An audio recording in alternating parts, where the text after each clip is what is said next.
Hello, dear students. Today we are going to start a new chapter for HS second year, that is accounting for not-for-profit organization. Okay. तो अगर आप लोग को ये visible नहीं हो रहा है तो आप एक काम करिए, एनसीईआरटी बुक अपना ओपन कर लीजिए, उसके बाद इसको स्टार्ट कीजिए क्लास को. ठीक है. Is it okay for all? Okay. Now see, this is the first chapter. Okay, second year का फर्स्ट पार्ट 1 बुक जो है अकाउंटेंसी का, उसका फर्स्ट चैप्टर है accounting for not for profit organization. ठीक है. तो अब देखो, हम लोगों ने अभी तक जो पढ़ा था, ठीक है, हम लोगों ने क्या पढ़ा था कि बिजनेस जब भी हम करते हैं तो बिजनेस से रिलेटेड कोई भी ऑर्गेनाइजेशन जब हम फॉर्म करते हैं तो उसका मोटिव क्या होता है? प्रॉफिट अर्न करना. ठीक है. बट यहाँ पे कुछ ऐसे ऑर्गेनाइजेशंस भी होते हैं जो सोसाइटी की वेलफेयर के लिए स्टेब्लिश किए जाते हैं. ठीक है. तो उनका मोटिव प्रॉफिट अर्न करना नहीं होता, उनका मोटिव होता है सोसाइटी का वेलफेयर करना. तो उसी को हम लोग बोलते हैं नॉट फॉर प्रॉफिट ऑर्गेनाइजेशन. ठीक है. तो प्रॉफिट ऑर्गेनाइजेशंस के लिए हम लोग क्या प्रिपेयर करते हैं? प्रॉफिट ऑर्गेनाइजेशंस के लिए हम लोग प्रिपेयर करते हैं फाइनेंशियल अकाउंट्स. ओके. तो फाइनेंशियल अकाउंट्स में हम क्या क्या बनाते हैं? तो फाइनेंशियल अकाउंट्स में हम ड्रॉ करते हैं, फर्स्ट हम बनाते हैं क्या? Trading account. देन हम बनाते हैं पीएल अकाउंट जिसमें हमें प्रॉफिट्स पता चलते हैं. फिर हम बनाते हैं क्या? बैलेंस शीट, जिससे हमें एक कंपनी का फाइनेंशियल स्टेबिलिटी पता चलता है. ठीक है. फाइनेंशियल उसकी जो पोजीशन है वो हमें बैलेंस शीट से पता चलती है. But not for profit organization profit earn करने के लिए नहीं है, इसीलिए हम वहाँ पे प्रॉफिट एंड लॉस अकाउंट नहीं बनाते हैं. ठीक है. बट हमें इसका अकाउंट्स रिकॉर्ड तो करना पड़ेगा, यानी कि कितने पैसे हमारे ऑर्गेनाइजेशन में आए हैं, ठीक है, और कितने पैसे हमने यूटिलाइज किए वेलफेयर के लिए. तो वो उसका अकाउंटिंग रिकॉर्ड रखने के लिए ये वाला चैप्टर हमें दिया गया है. ठीक है. जिसका नाम है accounting for not for profit organization. तो अब यहाँ पे देखिए, यहाँ पे हम लोग को क्या क्या चीजें दी गई हैं. पहले तो ऑर्गेनाइजेशन दिया गया है यहाँ पे कि there are certain organization which are set up for providing service to its members and the public in general. तो यहाँ पे कुछ ऑर्गेनाइजेशंस ऐसे हैं जो सेटअप किए गए हैं सर्विस प्रोवाइड करने के लिए. किसको सर्विस प्रोवाइड करेंगे? या तो अपने खुद के मेंबर्स को सर्विस प्रोवाइड करेंगे या फिर पब्लिक को सर्विस प्रोवाइड करेंगे इन जनरल. ठीक है. सच ऑर्गेनाइजेशन इंक्लूड्स, अब इस ऑर्गेनाइजेशन में क्या क्या चीजें आती हैं? तो जैसे क्लब्स आ गए, ठीक है, चैरिटेबल इंस्टीट्यूशंस आ गए, स्कूल्स आ गए, रिलीजियस ऑर्गेनाइजेशंस आ गए, ट्रेड यूनियंस आ गए, ठीक है, वेलफेयर सोसाइटीज आ गई, and societies for the promotion of art and culture. Art and culture को प्रमोट करने के लिए भी सोसाइटीज, कोऑपरेटिव सोसाइटीज जो बनती हैं, ठीक है, वो भी इसके अंदर आ जाते हैं. These organizations have service as the main objective and not the profit as in the case of organization in business. तो इस ऑर्गेनाइजेशंस, यहाँ पे जो ऑर्गेनाइजेशंस बनी है, स्कूल्स हो गए, इंस्टीट्यूशंस हो गए, चैरिटेबल इंस्टीट्यूशंस हो गए, रिलीजियस ऑर्गेनाइजेशंस हो गए, इनका मोटिव क्या है? इनका मोटिव है, मेन मोटिव इनका है सर्विस प्रोवाइड करना. ठीक है. इनका मेन मोटिव प्रॉफिट अर्न करना नहीं है, जैसे कि बाकी बिजनेस हाउसेस का या बिजनेस ऑर्गेनाइजेशंस का नॉर्मली मोटिव क्या होता है? प्रॉफिट अर्न करना होता है. बट इनका मोटिव क्या है? इनका मोटिव है सर्विस प्रोवाइड करना. ठीक है. Normally, these organizations do not undertake any business activities and are managed by trustees who are fully accountable to their members and the society for the utilization of the funds raised for meeting the objectives of the organization. तो यहाँ पे क्या बोला गया है कि normally ये जो ऑर्गेनाइजेशन है ये बिजनेस एक्टिविटी में पार्ट नहीं लेते हैं. ठीक है. एंड आर मैनेज्ड बाय, मतलब यहाँ पे क्या होता है कि ये कोई भी बिजनेस एक्टिविटीज नहीं करते हैं, बट ये मैनेज, इनका मैनेजमेंट होना तो जरूरी है, बट ये मैनेज करते कौन है? ये ट्रस्टीज मैनेज करते हैं. ठीक है. या फिर जो मेंबर्स है वो मेंबर्स इसको मैनेज करेंगे. ठीक है. तो ट्रस्टीज अगर उसको मैनेज कर रहे हैं या उसके मेंबर्स भी अगर उसको मैनेज कर रहे हैं तो वो ट्रूली रिस्पॉन्सिबल होंगे किसके तरफ? सोसाइटी की तरफ या अपने ऑर्गेनाइजेशन के मेंबर्स की तरफ. ठीक है. तो अब यहाँ पे करते क्या? यहाँ पे ये क्या करते हैं? जितने भी फंड्स रेज हुए हैं उस फंड्स का प्रॉपर यूटिलाइजेशन करते हैं. ठीक है. तो प्रॉपर यूटिलाइजेशन किस फील्ड में करेंगे? प्रॉपर यूटिलाइजेशन इस फील्ड में करेंगे कि जिससे कि ऑर्गेनाइजेशन का जो ऑब्जेक्टिव है वो ऑब्जेक्टिव क्या हो जाए? फुलफिल हो जाए. Hence, they also have to maintain proper accounts and prepare the financial statement which take the form of receipts and payments account, income and expenditure account, and balance sheet at the end of every accounting period, normally a financial year. अब यहाँ पे क्या बोला गया है कि हम इसके लिए क्या मेंटेन करते हैं? अब यहाँ पे मैनेजमेंट के लिए सबसे पहले हमें क्या मैनेज करना पड़ेगा? हमें उसका अफेयर्स मैनेज करना पड़ेगा, फाइनेंशियल रिसोर्सेज मैनेज करने पड़ेंगे, ह्यूमन रिसोर्स जो है उसको मैनेज करना पड़ेगा. तो सबसे इंपॉर्टेंट क्या होता है? फाइनेंशियल रिसोर्सेज को मैनेज करना. ठीक है. तो उसके लिए हमें क्या क्या बनाना है? उसके लिए हमें यहाँ पे मेंटेन करना है रिसिप्ट्स एंड पेमेंट्स अकाउंट. जैसे हम लोग बिजनेस और जो बिजनेस पर्पस के लिए होता है, जो प्रॉफिट मोटिव के लिए होता है, वहां हम जैसे कैश बुक बनाते हैं, ठीक है। कैश बुक कैसे बनाते हैं, जितने भी पैसे का इनफ्लो हो रहा है बिजनेस में, उनको डेबिट करते हैं, और जितने भी पैसे का आउटफ्लो हो रहा है बिजनेस में, उसको क्या करते हैं, क्रेडिट करते हैं, ठीक है। कैश अकाउंट क्या है, कैश अकाउंट रियल अकाउंट है। रियल अकाउंट का रूल क्या होता है कि debit what comes in, credit what goes out. तो जितना भी कैश हमारे बिजनेस में आ रहा है उसको हम डेबिट करते हैं, और जितना भी पैसा बिजनेस से जा रहा है, आउटफ्लो हो रहा है, उसको हम क्रेडिट करते हैं। सेम फॉर्मेट यहाँ पे भी यूज होता है रिसिप्ट्स एंड पेमेंट्स अकाउंट, यानी कि प्रॉफिट ऑर्गेनाइजेशन में हम लोग कैश बुक बनाते हैं, नॉट फॉर प्रॉफिट ऑर्गेनाइजेशन में हम क्या बनाते हैं, रिसिप्ट्स एंड पेमेंट्स अकाउंट बनाते हैं, ठीक है। फिर हमें सेकंड बनाना है इनकम एंड एक्सपेंडिचर अकाउंट। तो इनकम एंड एक्सपेंडिचर अकाउंट क्या क्या रिजेंबल करता है हमें, जैसे हम बिजनेस जो प्रॉफिट मोटिव के बिजनेस ऑर्गेनाइजेशन होते हैं, वहां जैसे हम पीएल अकाउंट बनाते हैं, या सरप्लस अकाउंट बनाते हैं, ठीक है, या स्टेटमेंट ऑफ पीएल बनाते हैं, तो उसके जगह पे not for profit motive organization में हम क्या बनाते हैं, इनकम एंड एक्सपेंडिचर अकाउंट बनाते हैं, ठीक है। और फिर बैलेंस शीट भी यहाँ पे बनता है सेम, ठीक है। जैसे प्रॉफिट मोटिव में भी हम बैलेंस शीट बनाते हैं, यहाँ भी हम बैलेंस शीट ड्रॉ करते हैं, ठीक है। Eight the end of every accounting period, यानी कि यहाँ भी हम लोग फाइनेंशियल ईयर को ही कंसिडर करते हैं। तो फाइनेंशियल ईयर क्या होगा हमारा, 1 अप्रैल से लेकर के 31 मार्च तक जो अकाउंटिंग ईयर है, उसी अकाउंटिंग ईयर को नॉर्मली लोग उसको फाइनेंशियल ईयर एज्यूम करते हैं, नहीं तो फाइनेंशियल ईयर हम चेंज भी कर सकते हैं, ठीक है। फिर क्या दिया, this is also legal requirement and helps them to keep track of their income and expenditure. अब देखो, ये ऐसा नहीं है कि वॉलेंटरीली इनको बनाना है, income and expenditure account, receipts and payments account, balance sheet, ये लीगल फॉर्मेलिटी है, ठीक है। क्योंकि अगर आप क्लब भी रन कर रहे हैं तो उसके उसके लिए भी आपको क्या करना पड़ेगा, अगर टैक्स पे करना है, ठीक है, या उसका अकाउंट्स गवर्नमेंट ने आपसे डिमांड किया, तो आप उसको कैसे प्रोवाइड करेंगे, या आपको डोनेशंस कलेक्ट करने हैं, तो डोनेशंस कलेक्ट करने के लिए भी आपको दिखाना पड़ेगा ना कि आपके पास रिकॉर्ड्स कैसे रहे हैं, कैसे आपने फंड्स को यूटिलाइज किया है, ठीक है, या कैसे उनका पहले कहाँ से डोनेशंस आप लोगों ने रिसीव किया था, और उसके बाद वो डोनेशंस कैसे आपने यूटिलाइज किया है एक्चुअल में, मतलब जिन लोगों को बेनिफिट होना चाहिए था उन लोगों तक एक्चुअल में वो फंड्स पहुंचे हैं कि नहीं पहुंचे हैं, ठीक है। तो ये सब का रिजेम्बलेंस हमें कहाँ मिलता है, हमें फाइनेंशियल स्टेटमेंट में मिलता है। तो एक तो ये लीगल रिक्वायरमेंट हो गया, और इससे क्या हेल्प मिलेगा, इससे ये हेल्प मिलेगा कि हम पास्ट रिकॉर्ड्स अपने ही देख करके अपने फ्यूचर के मतलब एस्टिमेट्स को कैलकुलेट कर सकते हैं, ठीक है। एक हम ट्रैक रिकॉर्ड मेंटेन कर सकते हैं कि इतना हमारा इनकम हो रहा है, इतना हम एक्सपेंसेस कर सकते हैं, फ्यूचर में हम एक्सपेंसेस को और इंक्रीज कर सकते हैं कि नहीं कर सकते, या फ्यूचर के सारे डिसीजन किस पे बेस करेंगे, पास्ट रिकॉर्ड्स पे बेस करेंगे। The nature of which is different from those of business organization. In this chapter, we shall learn about the accounting aspects relating to not-for-profit organization.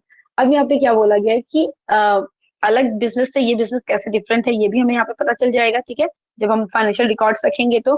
और इस chapter में हम इसी से रिगार्डिंग जितने भी अकाउंटिंग एस्पेक्ट्स है इसके, उसको डील करेंगे। तो सबसे पहले हम स्टार्ट करते हैं मीनिंग के साथ, ठीक है। Meaning and characteristics of not for profit organization. अब यहाँ पे नॉट फॉर प्रॉफिट ऑर्गेनाइजेशन का मीनिंग क्या है, ठीक है। Not for profit organization refers to the organization that are used for the welfare of the society. पहले ही मैंने बताया कि प्रॉफिट अर्न करना अगर इनका मोटिव नहीं है, तो इनका मोटिव क्या है, इनका मोटिव है कि सोसाइटी को वेलफेयर प्रोवाइड करना। एंड आर सेटअप एज, और इनको बनाया जाता है किस तरीके से, जैसे ये चैरिटेबल इंस्टीट्यूशन है, ठीक है, which function without any profit motive. इनको चैरिटी के पर्पज से बनाया जाता है, जिनका कोई भी प्रॉफिट अर्न करना इनका मोटिव नहीं होता है। इनका मोटिव होता है कि जो हमारे मेंबर्स है उनको हम बेनिफिट्स प्रोवाइड करें, ठीक है, या जो जनरल पब्लिक है उन जनरल पब्लिक को हम सर्विसेज प्रोवाइड करें। Their main aim is to provide service to a specific group or the public at large. इनका मेन एम यही होता है कि कोई भी एक स्पेसिफिक ग्रुप, यानी कि अगर अपने मेंबर्स के लिए बनाए तो मेंबर्स को सर्विस प्रोवाइड करेंगे, और अगर पूरे सोसाइटी के लिए बनाए तो पब्लिक एट लार्ज, ठीक है। Normally they do not manufacture, purchase or sell goods and may not have credit transactions. Normally क्या होता है कि चैरिटेबल इंस्टीट्यूशंस के पास, मतलब चैरिटेबल इंस्टीट्यूशंस मैन्युफैक्चरिंग नहीं करते प्रोडक्ट्स का, कि ना वो परचेज करते हैं, ना वो गुड्स को सेल करते हैं, ठीक है, और नॉर्मली उनमें कोई भी क्रेडिट ट्रांजेक्शन नहीं होता है। Hence they need not maintain many books of accounts as the trading concerns do. इसलिए इनको बहुत number of books of accounts maintain करने की जरूरत नहीं होती, बस ये तीन ही मेंटेन करते हैं, receipts and payment, income and expenditure and balance sheet. Trading concerns को बहुत सारे बुक्स मेंटेन करने पड़ते हैं, ठीक है।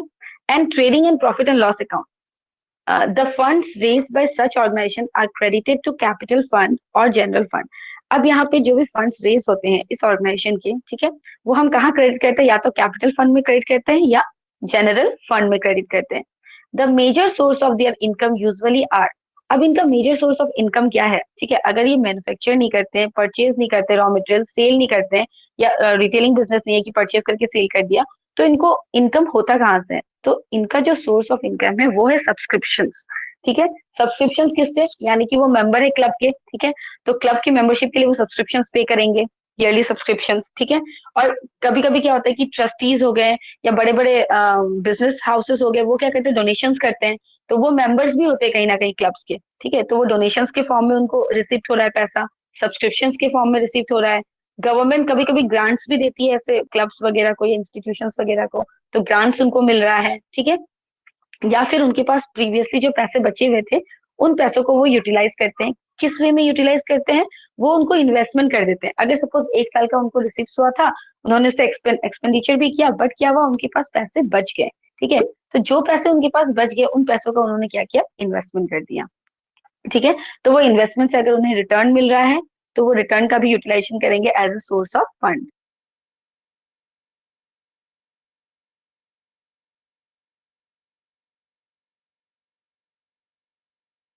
ओके, तो उसके बाद देखो, the main objective of keeping records in such organization is to meet the statutory requirement and help them exercising control over utilization of their funds. तो इनका मेन ऑब्जेक्टिव क्या है कि जो उनकी स्टेटूटरी रिक्वायरमेंट है उनको फॉलो करे ये, और फंड्स के control and proper utilization and control पे ध्यान दे, ठीक है।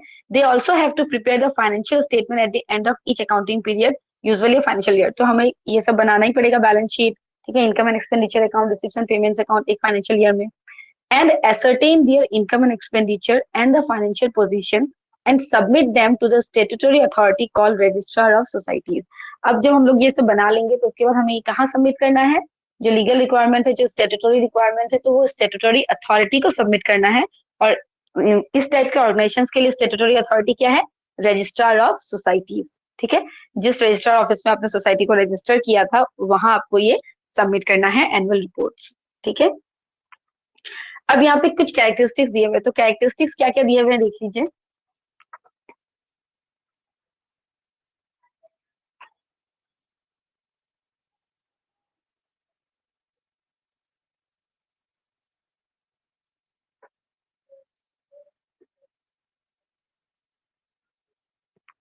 तो यहाँ पे कैरेक्टरिस्टिक्स में सबसे पहला पॉइंट दिया हुआ है, okay. Such organizations are formed for providing services to a specific group or public at large, such as education, healthcare, recreation, sports, and so on, without any consideration of caste, creed, and color. Its sole aim is to provide service either free of cost or at nominal cost and not to earn profit।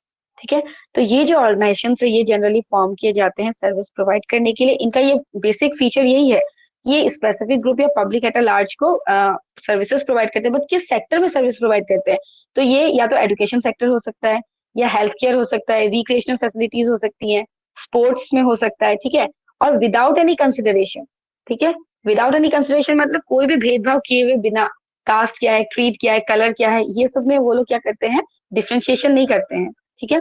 Its sole aim is to provide service either free of cost or at a nominal cost and not to earn profit। अब ऐसा नहीं है कि ये social service provide कर रहे हैं तो हमेशा फ्री ऑफ कॉस्ट ही करेंगे, फ्री ऑफ कॉस्ट भी कर सकते हैं और कभी कभी नॉमिनल कॉस्ट भी चार्ज करते हैं उसमें, ठीक है। तो बट उनका मोटिव, कॉस्ट चार्ज करने का उनका जो मोटिव है वो प्रॉफिट अर्न करना नहीं है यहाँ पे, ठीक है। सेकेंड कैरेक्टरिस्टिक्स क्या दिया यहाँ पे, these are organised as charitable trust और societies and subscribers to such organisation are called members. ये क्या होते हैं, ये चैरिटेबल ट्रस्ट ऑर्गेनाइजेशन जो बनते हैं, ये ऑर्गेनाइजेशन किस फॉर्म में बनते हैं, या तो चैरिटेबल ट्रस्ट के फॉर्म में बनते हैं या सोसाइटीज के फॉर्म में बनते हैं, ठीक है। और जो इसके सब्सक्राइबर्स होते हैं, यानी कि जो इसके मेंबर्स होते हैं, ठीक है, वो सॉरी जो इसके सब्सक्राइबर्स होते हैं उनको क्या बोला जाता है, उनको ही इसका मेंबर्स बोला जाता है, ठीक है, जिन्होंने इसका सब्सक्रिप्शन लिया हुआ होता है। The affairs are usually manage by managing और executive community elected by its members. अब क्या होता है, अगर बहुत सारे मेंबर्स है तो क्या होता है कि मैनेजमेंट स्पेसिफिक एक ग्रुप को हम क्या करते हैं, सौंप देते हैं कि आपको मैनेज करना है, तो उसके लिए एक कमिटी बनाई जाती है, और कमिटी में जो मेंबर्स बैठेंगे, यानी कि मैनेजमेंट कमिटी में या एग्जीक्यूटिव कमिटी में जो मेंबर्स बैठेंगे, उसका सिलेक्शन भी कौन करेगा, वो जो सब्सक्राइबर्स है वही उसका सिलेक्शन भी करेंगे, ठीक है, यानी कि ये चैरिटेबल ट्रस्ट के फॉर्म में बन गया, सोसाइटी के फॉर्म में बन गया, उसके जो सब्सक्राइबर्स है वही उसके मेंबर्स है, पर सारे मेंबर्स मैनेजमेंट में पार्टिसिपेट नहीं करते, उसके लिए क्या बनाई जाती है, अलग से एक कमिटी बनाई जाती है। ठीक है, फोर्थ कैरेक्टरिस्टिक्स क्या दिया इसमें, the main source of income of such organizations are subscription from members. अब ये हमने डेफिनेशन में भी पढ़ा था कि क्या क्या होता है उसका सोर्स ऑफ इनकम, सब्सक्रिप्शन हो गए, डोनेशन हो गए, लीगेसीज हो गए, ग्रांट इन एड हो गए, इनकम फ्रॉम इन्वेस्टमेंट हो गया। ठीक है, ये सब चीजें इसको हम डिटेल में पढ़ेंगे जब हम receipts and payments account and income expenditure account का फॉर्मेट पढ़ेंगे, तब हमें पता चलेगा कि एक्चुअली में इनकम के अंदर और क्या क्या चीजें आती हैं। ठीक है, फिफ्थ क्या दिया characteristic, the funds raised by such organization through various sources are credited to capital fund और जनरल फंड। यानी कि जो भी इसमें पैसे कलेक्ट होते हैं वो या तो हम कैपिटल फंड में उसको क्रेडिट करते हैं या फिर नॉर्मल फंड में क्रेडिट कर देते हैं। The surplus generated in form of excess of income over expenditure is not distributed among the members. It is simply added in the capital fund. अब देखो, ये सबसे बेसिक एंड यूनिक फीचर है इस टाइप के ऑर्गेनाइजेशन का, not for profit organization का, कि यहाँ पे देखो या तो सरप्लस होगा या डेफिसिट होगा, क्योंकि यहाँ पे हम पीएल अकाउंट नहीं बना रहे, इसलिए प्रॉफिट और लॉस नहीं हो रहा है, बट यहाँ हम इनकम एंड एक्सपेंडिचर अकाउंट बना रहे हैं। तो जब भी इनकम एक्सपेंडिचर को एक्सीड करेगा, यानी कि हमारे पास सरप्लस मनी बचेगी, और जब भी एक्सपेंडिचर इनकम को एक्सीड करेगा तो हमारा क्या होगा, बजट में हमारा डेफिसिट होगा। ठीक है, इसी वे में तो बजट बनता है। तो जब हमारा इनकम एक्सपेंडिचर से ज्यादा है, ठीक है, अगर हमें सरप्लस हो रहा है, ठीक है, तो सरप्लस का पैसा अगर ये प्रॉफिट ऑर्गेनाइजेशन होता तो हम क्या करते, प्रॉफिट होता, प्रॉफिट हम किस में डिस्ट्रीब्यूट कर देते, अगर पार्टनर्स है तो पार्टनर्स में डिस्ट्रीब्यूट हो जाएगा, अगर मेंबर्स है तो मेंबर्स के अंदर डिस्ट्रीब्यूट हो जाएगा, या जो शेयर होल्डर्स है शेयर होल्डर्स के बीच में डिस्ट्रीब्यूट हो जाएगा। ठीक है, बट यहाँ पे क्या होता है, यहाँ पे जो सरप्लस का पैसा है वो सिंपली कैपिटल फंड में ऐड हो जाता है, मेंबर्स के बीच में इसको हम डिस्ट्रीब्यूट नहीं करते हैं। ठीक है, फिर देखो नेक्स्ट क्या दिया यहाँ पे, the not for profit organization earn their reputation on the basis of their contributions to the welfare of the society rather than on the customers और ओनर सेटिस्फेक्शन। अब यहाँ पे जो ये इनका जो मोटिव है, ठीक है, इनका मोटिव प्रॉफिट अर्न करना तो नहीं है, पर ये क्या अर्न करना चाहते हैं, ये रेपुटेशन अर्न करना चाहते हैं, एक गुडविल बनाना चाहते हैं अपनी। ठीक है, किसके बेसिस में, कि ये सोसाइटी के लिए क्या कर रहे हैं, उस बेसिस में, उस उनका जो कंट्रीब्यूशन है सोसाइटी के लिए, उस कंट्रीब्यूशन के बेसिस में ये क्या करना चाहते हैं, ये रेपुटेशन अर्न करना चाहते हैं। ठीक है, और इनका मोटिव कस्टमर और ओनर को सेटिस्फाई करना नहीं है। ठीक है, इनका मोटिव है कि हम रेपुटेशन अर्न करें, मार्केट में अपना एक गुडविल बनाए। ठीक है, बस इतना ही। लास्ट क्या दिया characteristics, the accounting information provided by such organization is meant for the present and potential contributors and to meet the statutory requirement. यहाँ पे जो अकाउंटिंग इंफॉर्मेशन प्रोवाइड कर रहे हैं ऐसे ऑर्गेनाइजेशन में, ठीक है, वो किसके लिए बना हुआ है, वो प्रेजेंट और potential contributors and to meet the statutory requirement. पहला तो अकाउंटिंग रिकॉर्ड्स हम बनाएंगे क्यों, ठीक है, तो अकाउंटिंग रिकॉर्ड्स हम बनाएंगे किसके लिए, हम बनाएंगे जो स्टेट्यूटरी रिक्वायरमेंट हमें फुलफिल करना है, यानी कि रजिस्ट्रार ऑफ सोसाइटीज में हमें सबमिट करना होगा ईयरली। ठीक है, तो उसके लिए बनाएंगे, और फिर क्या करेंगे, जो पोटेंशियल कंट्रीब्यूटर्स है, यानी कि जो डोनेशन देना चाहते हैं, ठीक है, या जो फिर सब्सक्रिप्शन लेना चाहते हैं, मेंबरशिप लेना चाहते हैं, तो उनके लिए हम बेसिकली ये फाइनेंशियल अकाउंट्स प्रिपेयर करते हैं। ठीक है, अब यहाँ पे दिखाया है कि नेक्स्ट टॉपिक जो है हमारा accounting records for not for profit organization. ठीक है, जो अकाउंटिंग रिकॉर्ड्स है नॉट फॉर प्रॉफिट ऑर्गेनाइजेशन का, उसके अंदर क्या क्या आता है, तो ये कोई भी, यहाँ पे पहले ही हमने बता दिया गया है कि ये कोई भी ट्रेडिंग एक्टिविटीज में एंगेज नहीं है। इनका मेन सोर्स ऑफ इनकम क्या है, सब्सक्रिप्शन से डोनेशन है, फाइनेंशियल असिस्टेंस फ्रॉम गवर्नमेंट है, इन्वेस्टमेंट का इनकम है। तो इनका जो ज्यादातर ट्रांजेक्शन होता है वो क्या होता है, कैश से होता है या तो बैंक के थ्रू होता है। ठीक है, यानी कि इनका ज्यादातर ट्रांजेक्शन क्या होता है, कैश नेचर में होता है। ठीक है, these institutions are required by law to keep proper accounting records and keep proper control over the utilization of their funds। यानी कि जो फंड्स आए हैं, ऐसा नहीं हो कि फंड्स का प्रॉपर यूटिलाइजेशन नहीं हो रहा है, वेस्टेजेस हो रहा है, फंड्स का वेस्टेज नहीं होना चाहिए, उसके ऊपर प्रॉपर कंट्रोल इन लोगों को रखना होगा।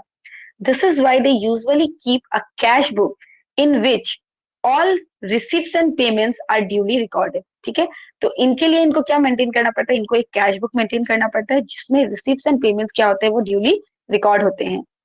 They also maintain a ledger containing the accounts of all incomes and expenses, assets and liabilities, which facilitates the preparation of financial statements at the end of the accounting period।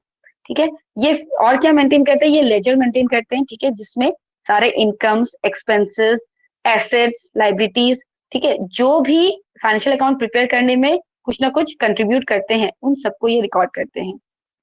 In addition they are required to maintain a stock register. अब उनको क्या maintain करना पड़ता है, एक stock register भी maintain करना पड़ता है, ठीक है।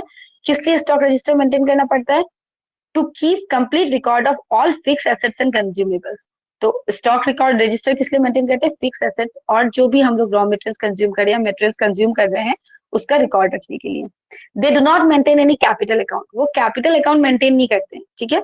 Not maintain any capital account, वो कैपिटल अकाउंट मेंटेन नहीं करते हैं। Instead they maintain capital fund, वो कैपिटल फंड मेंटेन करते हैं, जिसको हम लोग जनरल फंड भी बोलते हैं, ठीक है।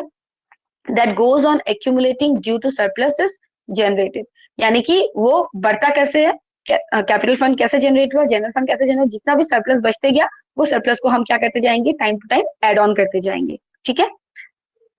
इसके बाद सरप्लस हो गया, फिर लाइफ मेंबरशिप फी जो आता है, ठीक है, वो भी कैपिटल फंड का या जनरल फंड का एक पार्ट होता है, life membership fee received from year to year. In fact, a proper system of accounting is desirable to avoid or minimize the chances of misappropriation or embezzlement of the funds contributed by the members and other donors. ठीक है, तो ये क्यों desirable है कि कभी भी जो पैसे आए हैं उसका मिसअप्रोप्रिएशन ना हो, एम्बेजलमेंट ना हो, हेर फेर ना हो पैसों का, ठीक है। और डोनर जो जिसने पैसे डोनेट किए हैं या जो मेंबर्स है उनको इसका प्रॉपर रिकॉर्ड अवेलेबल रहे उनके पास, ठीक है। अब यहाँ पे क्या दिया है, फाइनल अकाउंट्स और फाइनेंशियल स्टेटमेंट, ठीक है।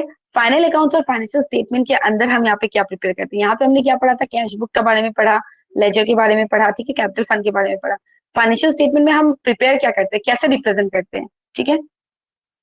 तो यहाँ बोला गया है, the not for profit organization, the not-for-profit organization are also required to prepare financial statements at the end of the each accounting period. यानी कि हम लोग को फाइनेंशियल स्टेटमेंट बनाना है हर अकाउंटिंग पीरियड के लिए.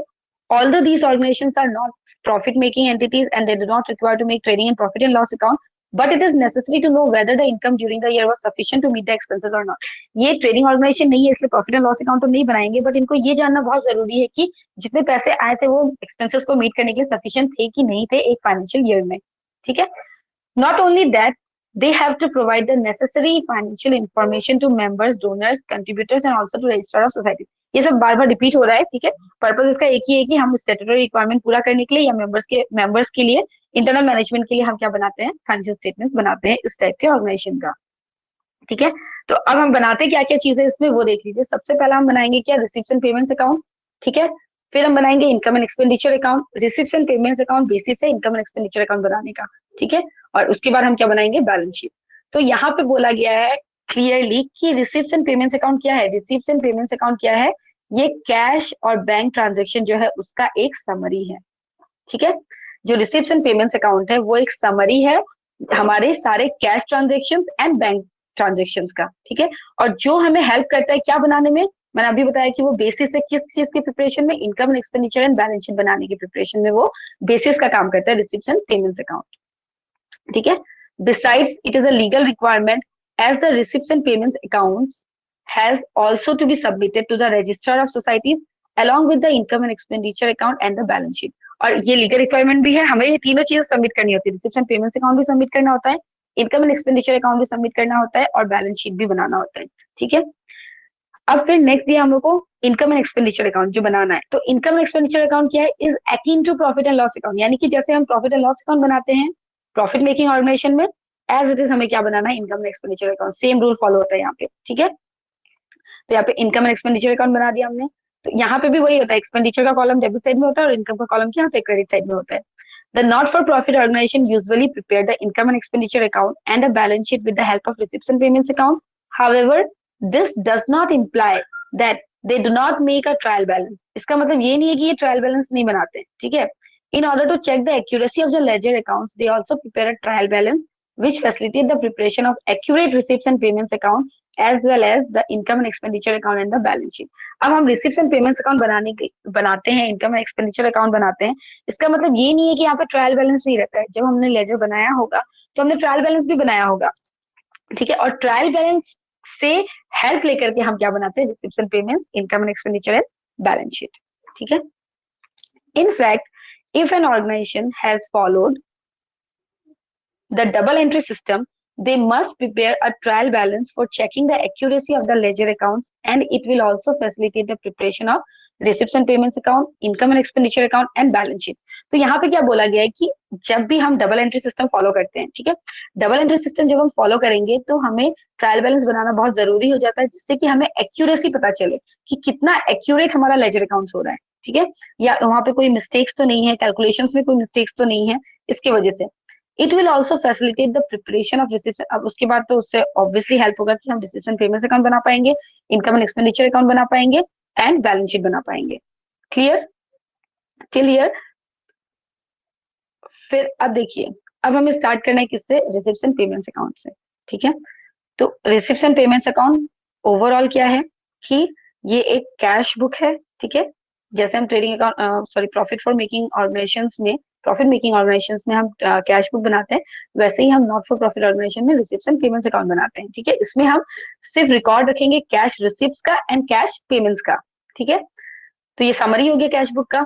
For example subscription receive from the members on different dates, यहाँ पे देखिए एक एग्जाम्पल दिया हुआ है, subscription receive from the members, ठीक है, on different dates which appear on the debit side of the cash book shall be shown on the receipt side of the receipts and payments account as one item with its total amount। अब जैसे कि हमें हर date पे subscription receive हो रही है, ठीक है, मंथली सब्सक्रिप्शन रिसीव हो रही है, बट हम इसको जैसे कैश बुक में हम अगर रिसीव करें तो कहाँ दिखाते हैं, डेबिट साइड में दिखाते हैं कैश बुक के।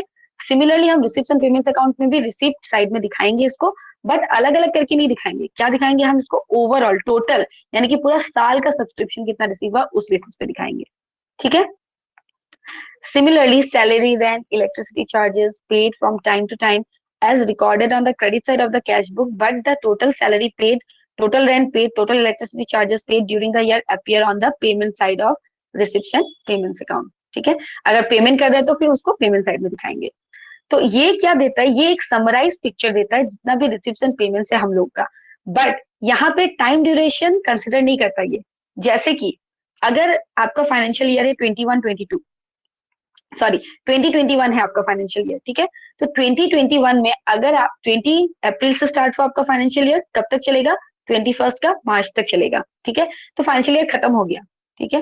तो अब वो फाइनेंशियल ईयर में हमें जितना भी सब्सक्रिप्शन रिसीव हुआ, तो से फॉर एग्जाम्पल कि मार्च में जब हमें सब्सक्रिप्शन रिसीव हुआ लास्ट मंथ का, ठीक है, तो उसके साथ उस पर्टिकुलर कोई एक पर्टिकुलर मेंबर था जिसने क्या किया कि बाकी के 6 महीने यानी कि अप्रैल मई जून जुलाई अगस्त सितंबर, सितंबर तक की उसने क्या किया, सब्सक्रिप्शन मार्च में ही पे कर दिए, ठीक है। तो रिसीप्ट एंड पेमेंट्स अकाउंट क्या करेगा, ये उस फाइनेंशियल ईयर का नहीं है, 21-22 का है ना 6 मंथ्स का सब्सक्रिप्शन, बट वो उसी में रिकॉर्ड करेगा, इसको अलग से रिकॉर्ड नहीं करेगा, ठीक है।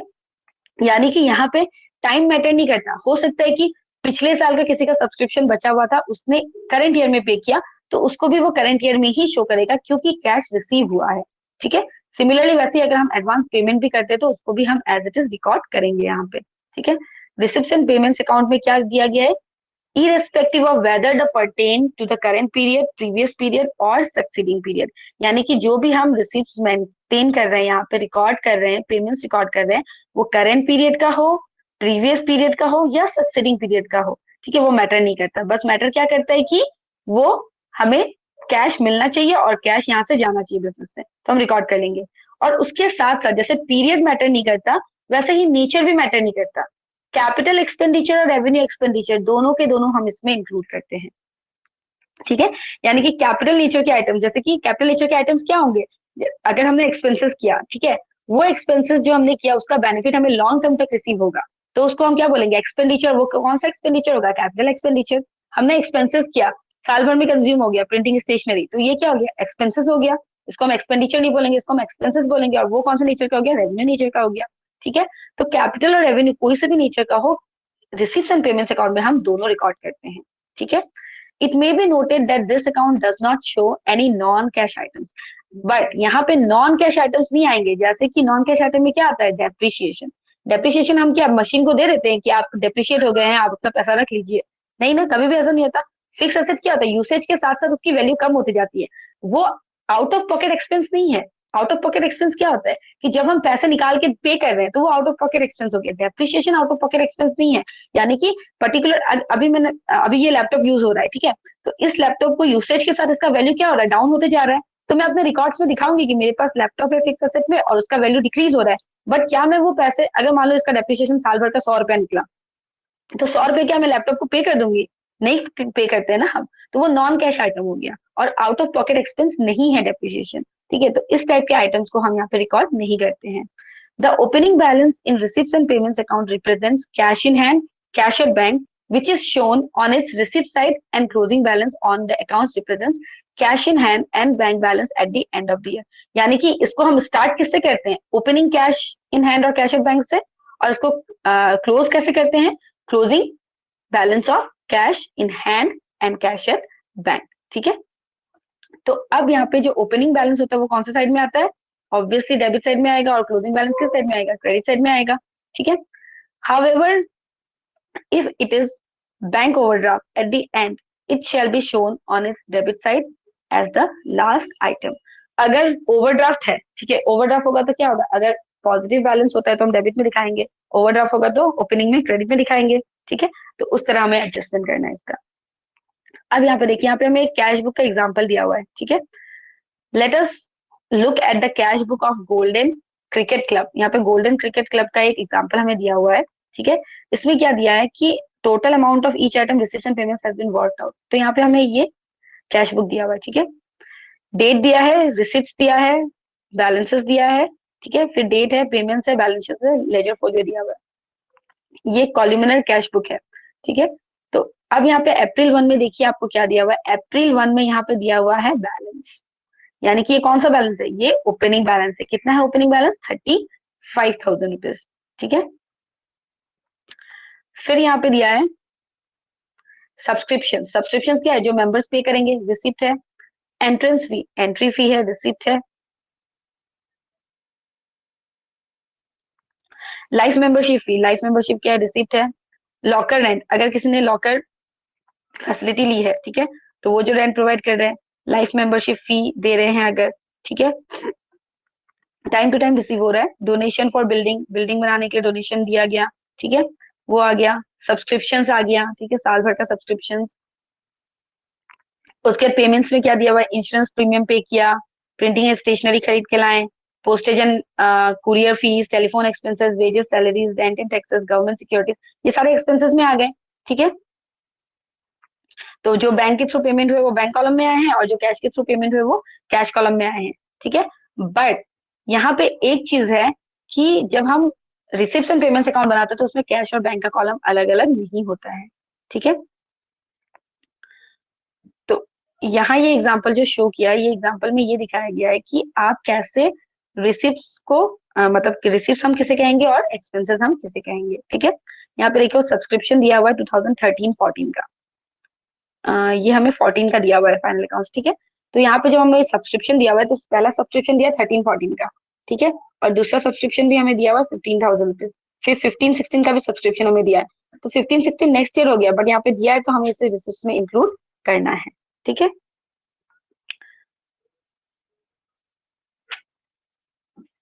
तो देखिए अब यहाँ पे इन्होंने क्या किया, यहाँ पे इन्होंने सब्सक्रिप्शन को निकाल दिया आइटम वाइज। कैसे निकाला है कि 14-15 का जो सब्सक्रिप्शन था वो ये सारे थे।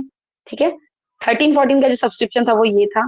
13-14 यानी कि पास्ट ईयर, 14-15 यानी कि करेंट ईयर, और 15-16 यानी कि ये सब्सक्रिप्शन कौन सा हो गया? ये सब्सक्रिप्शन हो गया तुम्हारा सक्सीडिंग ईयर का। ठीक है, वैसे ही एंट्रेंस फी भी दिया हुआ है करेंट ईयर का। ठीक है, लॉकर रेंट दिया है करेंट ईयर का, लाइफ मेंबरशिप की फी करेंट ईयर का दिया हुआ है, donation for building current year का है। ठीक है, government securities, interest in government securities भी करेंट ईयर का है। ठीक है, item wise aggregation of various payments, payments को भी वैसे उन्होंने सेग्रीगेट कर दिया। तो पेमेंट में देखो लाइटिंग में सारे में आई थिंक करेंट ईयर का ही दिया हुआ है। यस, तो यहाँ पे अगर पेमेंट आपका सक्सीडिंग ईयर का भी हो रहा है तो भी हम उसको इंक्लूड करेंगे। ठीक है, अगर ये प्रीवियस ईयर का है तो भी हम इसको इंक्लूड करेंगे, और करंट ईयर का है तो इंक्लूड करना ही है। ठीक है, तो अब यहाँ पे हमें एक नॉर्मल सा फॉर्मेट दे दिया है कि रिसिप्ट्स एंड पेमेंट्स अकाउंट का फॉर्मेट क्या होना चाहिए। ठीक है,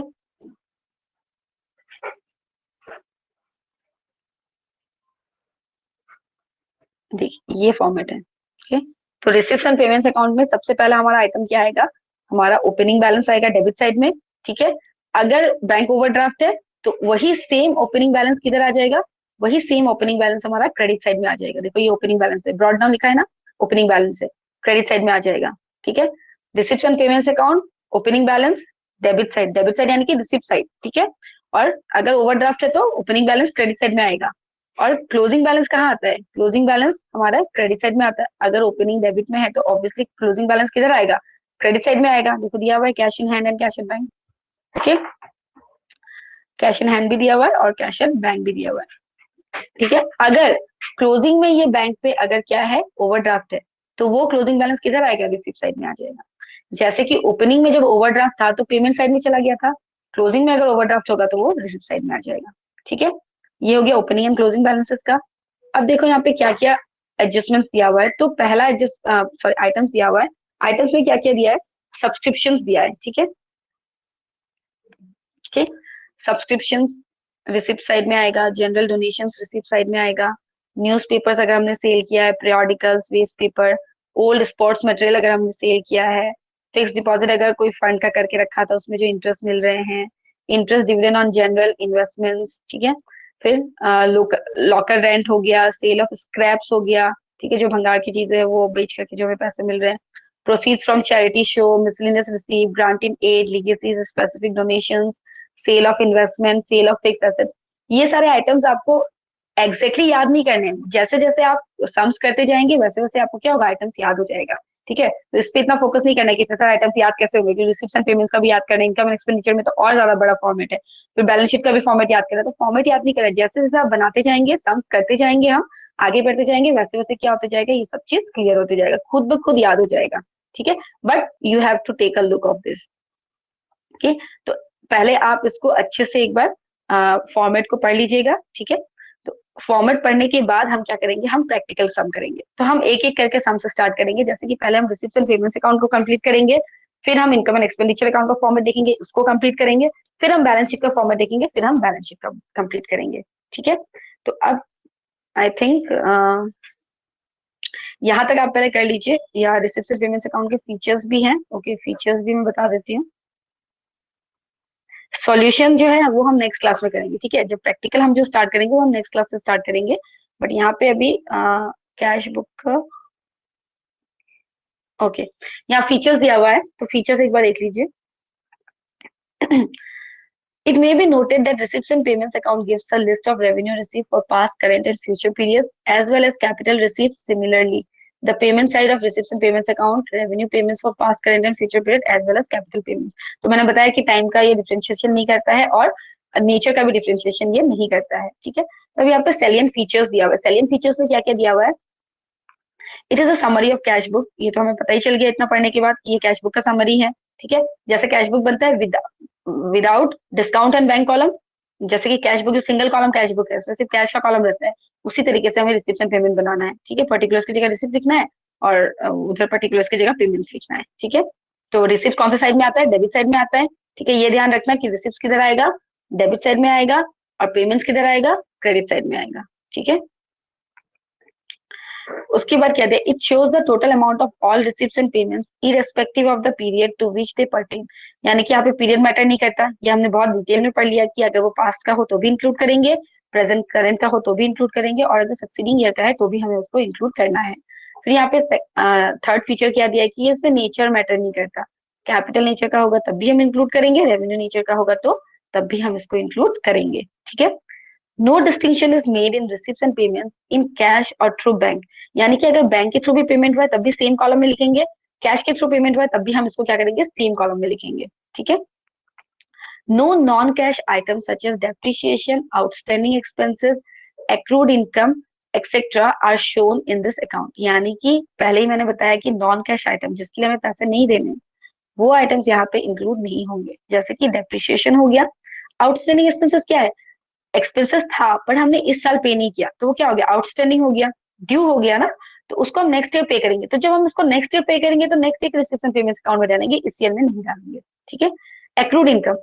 एक्रूड इनकम क्या होता है? इनकम तो जनरेट होगी, यानी कि इस महीने का रेंट अगर मैंने नेक्स्ट इस महीने नहीं पे किया, ठीक है, वो इनकम क्या हो गया? मेरे लिए एक्रूड हो गया, बट मुझे मिला तो नहीं है। कब मिलेगा? नेक्स्ट मंथ ही मिलेगा। ऑब्वियसली बात है, इस मंथ का रेंट अगर इस मंथ पे नहीं किया तो ऑब्वियसली वो नेक्स्ट मंथ पे करेगा, तो वो एक्रूड इनकम हम इसमें शो नहीं करेंगे। ठीक है, तो ये बिगिन किससे होता है?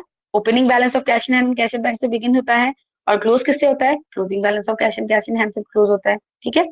In fact the closing balance in this account difference between the total amount of receipts and payments, which is usually a debit balance, reflects cash in hand and cash at bank unless there is a bank overdraft. Generally क्या होता है, ये tally हो जाता है, ठीक है। जैसे अब ओपनिंग और क्लोजिंग अगर क्वेश्चन में दिए हुए हैं तो टैली हो जाएगा, अगर टैली नहीं होता, मतलब जैसे नॉर्मल कोर्स में तो ये टैली नहीं होगा, हम प्रैक्टिकल सम के पर्पज से बात कर रहे हैं। अगर सम में तुम्हारा ओपनिंग और क्लोजिंग बैलेंस दिया हुआ है तो फिर ये टैली हो जाएगा। बट ऑर्गेनाइजेशन में क्या होता है, ओपनिंग से तो स्टार्ट करेंगे, तो बाद में क्या आता है, वो बैलेंसिंग फिगर क्लोजिंग बैलेंस आता है, ठीक है। बहुत रेयर केस में वो क्या हो जाता है, बैंक ओवरड्राफ्ट हो जाता है, ओके। तो अब हमें यहाँ पे क्या करना है, स्टेप्स बताया गया है कि हमें क्या क्या स्टेप्स फॉलो करने हैं रिसिप्ट्स एंड पेमेंट्स अकाउंट के प्रिपरेशन में, ठीक है। तो अब यहाँ पे जो हमें स्टेप्स फॉलो करने हैं, तो उसमें सबसे पहले हमें क्या देखना है, ओपनिंग बैलेंस को डेबिट साइड में डालना है, ठीक है। ओवरड्राफ्ट है कि नहीं देखना है, ओके। टोटल अमाउंट देखना है कि receipts on its debit side irrespective of their nature whether capital or revenue whether they pertain to be past current or future period, सारा अमाउंट्स को हम लोगों को चेक करना है, ठीक है। फिर जैसे डेबिट साइड के अमाउंट को चेक कर रहे हैं, पीरियड कंसिडर नहीं कर रहे हैं, नेचर कंसिडर नहीं कर रहे हैं, सिमिलरली हमें क्रेडिट साइड के अमाउंट्स को भी चेक करना है। none of the receivable incomes and payable expenses to be entered in this account, they do not involve inflow outflow cash। जो भी आइटम ऐसे दिए हुए हैं जिनमें पैसे का इनफ्लो आउटफ्लो नहीं हो रहा है उसको अवॉइड करना है, ठीक है। Find out the difference between total debit side and total credit side on the account and enter the same on the credit side as the closing balance of the cash in bank. In case, however, the total credit side is more than the total of debit side, so the difference on the debit side as bank overdraft and close the account. तो यहाँ पे क्या बोला गया, जब हम सारा record कर लेंगे, रिसिप्ट साइड में रिसिप्ट डाल दिए, ना हमने वहां पे पीरियड चेक किया, ना हमने वहां पे नेचर चेक किया, ठीक है। अगर पैसे इनफ्लो हुए हैं तो रिसिप्ट पे जाएंगे, अगर पैसे का आउटफ्लो हुआ है तो वो पेमेंट्स में जाएंगे। बट जब हम उसको टोटल करेंगे, ठीक है, उसमें हमें नॉन कैश आइटम तो कुछ भी इंक्लूड नहीं करना है। जब हम उसको टोटल करेंगे तो अगर क्रेडिट साइड यानी कि पेमेंट अगर ज्यादा आ रहा है तो हमारा बैलेंस किधर आएगा, डेबिट साइड में आएगा, ठीक है। तो उसको हम क्या लिखेंगे, बैंक ओवरड्राफ्ट और अकाउंट क्लोज, ठीक है। अगर डेबिट बैलेंस ज्यादा यानी कि रिसिप्ट ज्यादा है, पेमेंट कम है, तो वहां पे जब हमारा बैलेंस आएगा तो बैलेंसिंग फिगर हम किधर लिखेंगे, क्रेडिट साइड में लिखेंगे, तो वो हम लिखेंगे क्लोजिंग बैलेंस ऑफ कैश और बैंक। क्लियर? तो ये थे स्टेप्स, ठीक है। अब यहाँ पे हमें आई थिंक एक एग्जांपल दिया हुआ है, तो पहले तो अभी फॉर्मेट देख लो, यहाँ तक जितना तक पढ़ाया है उतना तक का डाउट्स अगर क्लियर हो जाता है फिर हम नेक्स्ट क्लास करेंगे, ठीक है। और कोई भी डाउट्स होगा तो आप पूछ सकते हैं, ठीक है।